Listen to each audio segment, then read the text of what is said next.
जय जगन्नाथ सांग मैंने आग को राखी पूर्णिमा आसूची आउ एई राखी पूर्णिमार पवित्र महत्व विषय जदि किए आगरू जानी कमेंट रे निहाती कहिबे। राखी पूर्णिमा केवल हाथ में गोटे राखी बांधिबार पर्व नुहे, यह हूँ भाई भौणी मध्य थिबा असीम स्नेह विश्वास भल पाइबा और सुरक्षार प्रतीक होता है।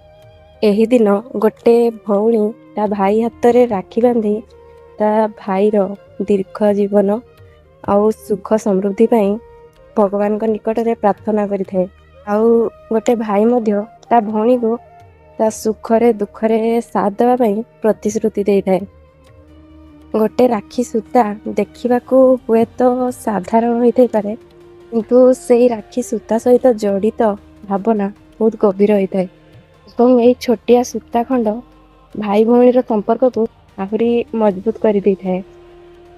आजिर यही व्यस्त जीवन में अनेक समय आमे आम निज लोकंक पई समय दे पारु नाही, और यही छोट राखी सूता ही आमको मन पकई देइथाए कि आम जीवन में धन संपत्ति ठारू आम परिवार भल पाइबा और संपर्कर मूल्य ना बहुत अधिक होता है।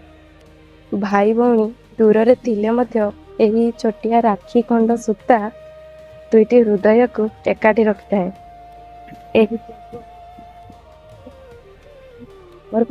समय दिंतु निज लोक सम्मान करंतु आउ सब बेले निज लोकंकर सुख दुखरे साथ दिंतु।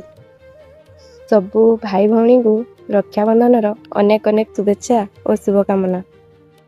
जय जगन्नाथ।